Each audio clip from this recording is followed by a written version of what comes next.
శ్రీగురుభ్యో నమః. హరి ఓం. ఆపదామపహర్తారం దాతారం సర్వసంపదాం లోకాభిరామం శ్రీరామం భూయో భూయో నమామ్యహం. సర్వమంగళమాంగళ్యే శివే సర్వార్థసాధకే శరణ్యే త్రయంబకే దేవి నారాయణీ నమోస్తుతే. అందరికీ కూడా శ్రీ విశ్వవసునామ సంవత్సరంలో మే నెల 16వ తారీఖు తదనంతరం నుంచి కూడా రాహుకేతు యొక్క స్థానాలు అనేటువంటివి మారడం జరుగుతూ ఉంటాయి. ఇందులో అసలు నవగ్రహాల్లో అత్యంతమైనటువంటి విగ్రహాలుగా ఈ రాహుకేతువుల్ని చెప్పడం అనేది జరుగుతూ ఉంటుంది. రాహువు కేతువు సంచారాలు మారడం వల్ల అకాల సర్ప దోషాలు కానీ లేదా వివాహం ఆలస్యం అవడం కానీ ఇటువంటి వ్యవస్థలన్నీ కూడా నెరవేరుతూ ఉంటాయి. అయితే ఇక్కడ రాహు అనేటువంటి గ్రహము ఒక స్థానం నుంచి మారి కేతు వేరే స్థానానికి మారేటువంటి వ్యవస్థ మే 16 తర్వాత నుంచి కూడా జరుగుతూ ఉంటుంది.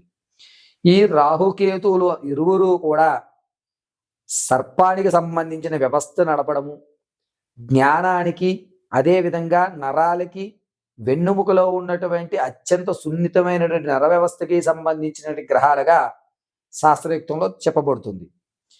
జ్ఞానం ప్రబోధించాలి అన్న కేతు గణము అనేటువంటి వ్యవస్థలో మనం తెలియజేస్తూ ఉంటాం.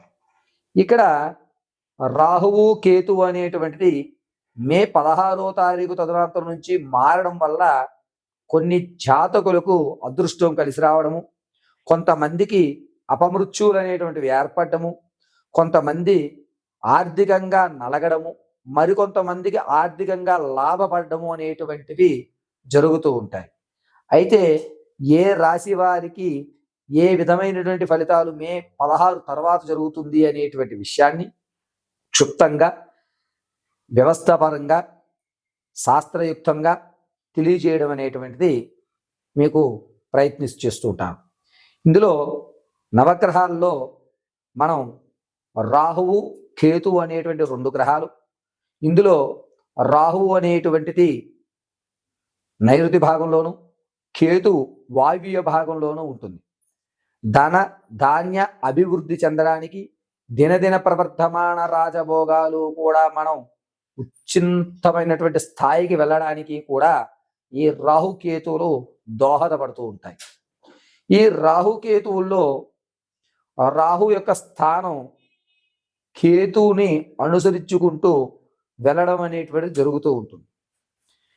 కేతు గణము నవగ్రహాల్లో 9వ గ్రహంగా తన యొక్క సంచారణ మారుస్తూ జాతకంలో ఉన్నటువంటి విషయ పరిజ్ఞానాన్నింటినీ కూడా మార్పు చెందుతూ జరుగుతుంది.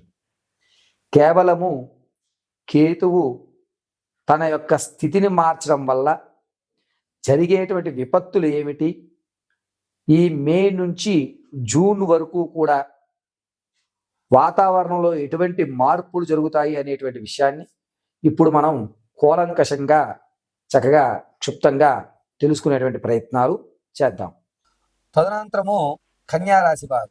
కన్యారాశి వారికి రాహుకేతువులు సంచరించినా సంచరించకపోయినా వచ్చేటువంటి నష్టమేమీ లేదు. గణపరమాణాల్లో వ్యవస్థలో చెప్పాలి అంటే కనుక ఈ రాహుకేతువులు అనేటువంటి వారు ఈ యొక్క కన్యారాశి వారిని ఇబ్బంది పెట్టేటువంటి అవకాశం ఏ కోసాన లేదు. ఇంతకు ముందు ఏ విధంగా అయితే మీ జాతక వ్యవస్థలు నడుస్తున్నాయి, ఇన్ని రోజులు ఎలాగైతే నడుస్తాయో అలాగే నడుస్తుంది.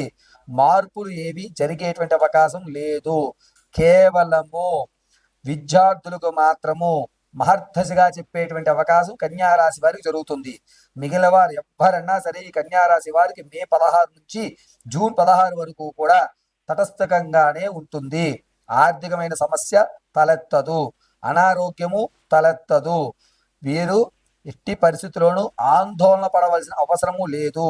కన్యారాశి వారు ఉగాది తరుణాంతరం నుంచి కూడా ఒక నిర్ణయం తీసేసుకున్నారు. ఏమిటంటే జరిగేది జరుగుద్ది, భగవంతుడి నిర్ణయం, భగవంతుడి మీదే భారం వేశాను, కాలాన్ని ఎవరు మార్చగలుగుతారు, కర్మ సిద్ధాంతం ఇంతే అనేటువంటి కొన్ని పదాలని మీ బ్రెయిన్లో ఉగాది తర్వాత నుంచి మీరు ఫిక్స్ చేసేసుకున్నారు. కాబట్టి ఆ మాట ప్రకారంగానే నడుస్తుంది. కానీ కొంచెం వ్యవస్థలో ఈ యొక్క విద్యార్థులకు మాత్రం కలిసి వచ్చేటువంటి అవకాశం నడుస్తుంది. కాబట్టి కన్యారాశి వారికి ఈ సంవత్సరం అంతము మారాలి అనుకుంటే కనుక, అంటే ప్రతి నెల నెల కాదండి చెప్తున్నాను, కన్యారాశి వారికి సంవత్సరాంతము కూడా మార్పు జరిగి విసుగులోంచి వేషాల్లోంచి తమ అపనమ్మకాల్లోంచి బయటపడాలి అంటే ప్రతి నిత్యము కూడా ప్రతిరోజు కూడా దేవీ ఖడ్గమాల రోజుకి 5 పర్యాయములు చదివి ఆరావళి కుంకుమ అమ్మవారి పాదాల దగ్గర వదులుతూ దేవీ ఖడ్గమాల చదివి ఆ కుంకాన్ని ధరించండి. ఖచ్చితమైనటువంటి మార్పు లభిస్తుంది. అది కూడా కన్యారాశి వారికి వచ్చేటువంటి జూన్ తర్వాతే మీ యొక్క జాతకాలు, మీ యొక్క మనసులు, మీ యొక్క ఆలోచన విధానాలు మారతాయి. అప్పటి వరకు ఈ కన్యారాశి వారు తటస్థయుగంగానే నడుస్తూ ఉంటుంది. ఆరావళి కుంకుమ తీసుకోండి, అమ్మవారి దేవాలయంలో కూర్చోండి, అమ్మవారి పాదాల దగ్గర వేయగలిగితే, అంటే ఎల్లమ్మ, పోచమ్మ, మరిడమ్మ ఏ దేవతైనా పర్వాలా.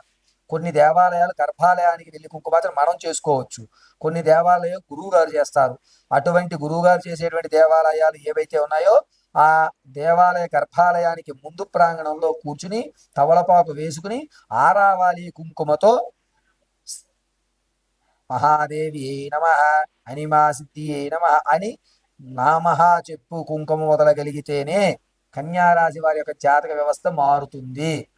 కేవలము నక్షత్రాలు తెలిసిన వారు మాత్రము, నక్షత్ర పాదములు రాశి తెలిసిన వారు మాత్రము బుట్టే సిద్ధాంతి గారు అనుసరించిన దాన్ని అనుసరించి నా మేధా సంపత్తును ఉపయోగించి నేను ఈ ఫలితాలను మీకు తెలియజేయడం జరిగింది. ప్రతి నెల కూడా ఇదే విధంగా రాశి సంచరణ అనేటువంటిది మారుతూ ఉంటుంది. ప్రతి నెల నెల కూడా మన శరీరంలో ఏవైతే మార్పులు రోజు జరుగుతున్నాయో అదే విధంగా జాతకం అనేటువంటిది ప్రతి నెల నెల కూడా మారేటువంటి అవకాశాలు ఉంటాయి.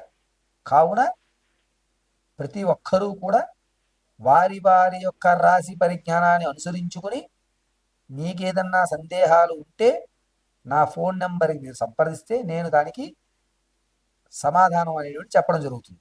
ఇది కేవలము మే 16 నుంచి జూన్ 16 వరకు మాత్రం ఇచ్చినటువంటి జాతక పర్యంతం మాత్రమే. పరమేశ్వర అర్పణమస్తు.